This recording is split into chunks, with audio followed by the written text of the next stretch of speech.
Salut tout le monde, aujourd'hui on se retrouve pour une vidéo où je vais vous présenter 3 entreprises, 3 actions dans le secteur de l'industrie et il y en a des très belles valeurs. La première entreprise c'est Vinci que j'ai déjà présenté sur ma chaîne, qui est une entreprise qui fait un peu pas mal de choses, hein. Elle est aussi présente dans les énergies, aussi bien sur la partie routier, autoroute, et puis dans le bâtiment, le BTP, nous sommes vraiment dans pas mal de secteurs d'activité. C'est une entreprise qui est capitalisée à 64 milliards hein, quand même, un PER à 12,32, donc on est sur un très bon PER, et on est sur un cours qui chute énormément depuis maintenant 3 semaines, 1 mois, avec notamment les élections qui sont en train de se dérouler. Et moi j'ai envie de vous dire qu'on arrive bientôt sur une zone d'achat, une zone d'opportunité plutôt intéressante. Donc Vinci, pour le coup, moi j'adore l'entreprise, puisque sur 5 ans, on est à 37% de rendement, hors dividende, CAC 40, 49%. On n'est pas sur un rendement de fou furieux, mais le rendement dividende est, lui, quant à lui, très intéressant. On est sur une période de 26 ans sans interruption du dividende, donc ça c'était juste génial.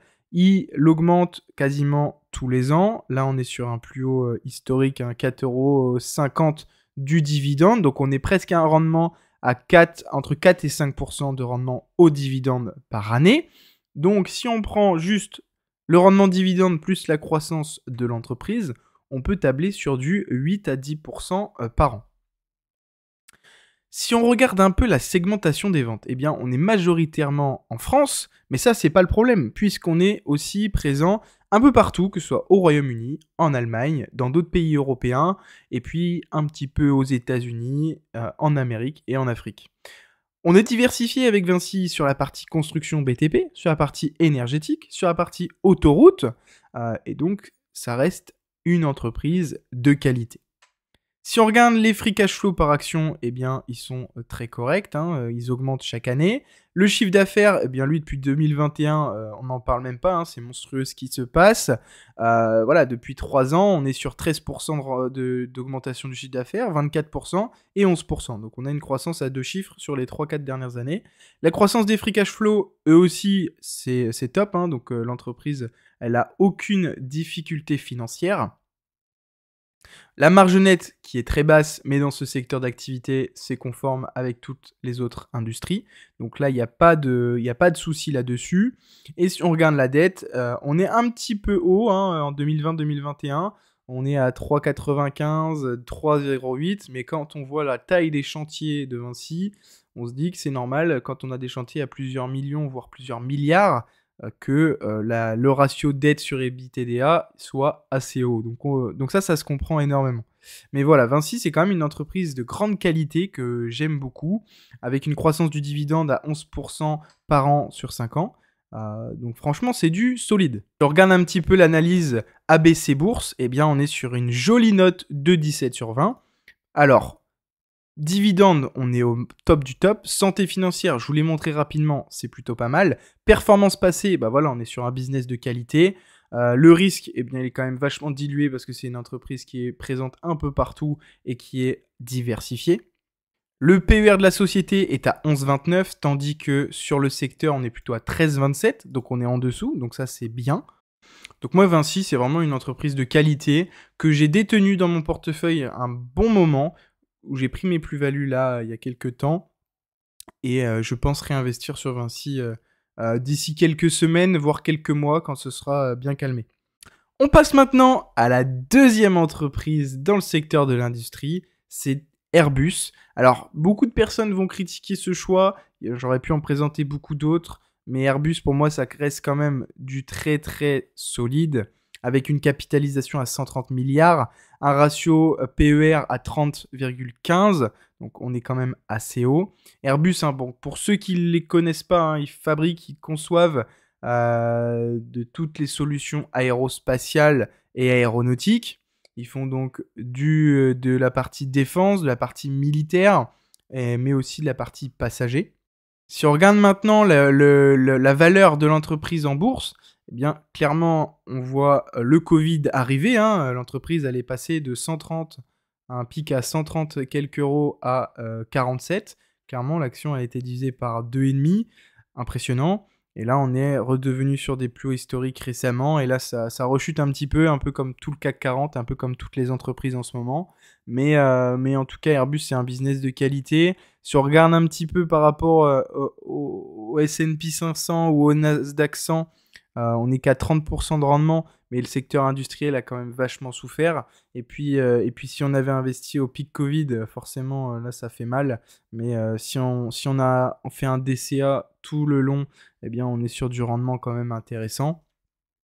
Les dividendes, eh bien, c'est pas une entreprise qu'on achète pour son dividende, ça c'est sûr. Mais voilà, Covid, 2 années compliquées, et derrière, ça a fortement augmenté le business. Mais c'est pas la chose la plus importante sur Airbus. Si on regarde la segmentation des ventes, bah ça c'est top parce qu'on est à 41% dans l'Europe, sur l'Asie-Pacifique, dans l'Amérique du Nord et sur différents secteurs, que ce soit sur la défense, l'espace, sur de la production pour des passagers ou encore Airbus hélicoptère. Donc on est quand même diversifié. L'aéronautique, après, faut investir quand on est convaincu. Moi je pense qu'on a besoin aujourd'hui d'avions, c'est pas prêt de s'arrêter. Alors oui, peut-être que c'est un moyen de locomotion qui est pas le plus écologique, mais maintenant, sans avion, il y a énormément de choses qui seront bloquantes. Donc maintenant, j'ai envie de vous dire que ça ne disparaîtra pas, et au contraire, il y a encore plus d'opportunités, je pense, pour développer des avions toujours plus légers, qui consomment le moins possible, et pourquoi pas un jour avoir des avions avec des gros panneaux solaires et des batteries, et que ce soit autosuffisant. On n'en est pas là, ça peut arriver, mais moi j'y crois dans ce secteur en tout cas. Si on regarde le chiffre d'affaires, bah, on est plutôt en dents de scie, hein, clairement, il n'y a pas une évolution très nette, hormis 2020 ou forcément Covid compliqué. Mais si on regarde sur les 3 dernières années, donc croissance du chiffre d'affaires plutôt à 2 chiffres sur les 2 dernières années. Croissance des free cash flow, 2020-2021, très compliqué. Marge nette, bah, comme je vous l'ai dit, le secteur industriel, c'est des faibles marges. Ce sont des gros projets en termes de valeur, de chiffre d'affaires. On est tout de suite à des milliards d'euros, des millions d'euros. Mais la marge nette est souvent très faible parce qu'il y a des coûts de production qui sont énormes. On est sur des matériaux de qualité. Et donc forcément, il y a beaucoup moins de marge. Mais l'avantage d'Airbus, c'est qu'ils ont un avantage intangible. En fait, c'est qu'ils ont tout simplement pas le monopole, mais ils sont très connus. Et en plus de ça, il y a une barrière technologique pour aller dans ce secteur-là. Voilà, si demain, moi, je veux monter mon entreprise pour fabriquer des avions, eh ben, ça va être quasiment impossible. Parce qu'il y a une technologie qui est très complexe, très compliquée. Il faut un budget énormissime pour développer ses propres appareils. Donc aujourd'hui, voilà, il y a très peu de chances qu'une entreprise comme ça s'écroule du jour au lendemain parce qu'ils ont tout simplement l'avantage du secteur. C'est comme si demain on parle de Tesla ou d'Amazon. Je pense qu'ils ont encore de beaux jours devant eux. Si on regarde maintenant les autres chiffres comme la dette, eh bien on est très correct. Et sur les autres chiffres, on est plutôt pas mal. Donc Airbus, pour moi, ça reste une entreprise de qualité. Attention quand même aux périodes de crise. On va aller voir un peu le consensus. Alors le consensus, il est plutôt mauvais, mais j'ai envie de vous dire comme comme toutes les actions en ce moment, quasiment. Mais après, en termes de profil société, on est à une note de 10 sur 20. Forcément, santé financière, on est très bien. Le dividende, bah, une mauvaise note forcément, puisque c'est pas une entreprise qui verse énormément de dividendes, premièrement, et en plus, il y a eu des interruptions récemment. Les performances passées, eh bien, c'est du solide. Analyse de risque, voilà, moi je pense que s'ils l'ont évalué plutôt bas, c'est par rapport aux perspectives d'avenir et sur l'aspect politique des avions. Mais si après on regarde le PER de la société, bah, on est quasiment équivalent au PER du secteur. Donc il n'y a pas forcément de crainte à ce niveau-là. Donc je pense qu'Airbus, c'est une valeur de qualité. Après, faire attention à quel moment on rentre sur la valeur. Je sais qu'on ne peut pas faire du market timing, mais on peut quand même analyser techniquement le graphique pour anticiper les zones de support et de résistance. Donc, point de vigilance là-dessus. Airbus, c'est pas une entreprise que j'ai en portefeuille, ou du moins pas à l'heure actuelle, et ça m'intéresse pas sur l'instant T. Je préférerais me tourner sur un business comme Vinci par rapport à Airbus.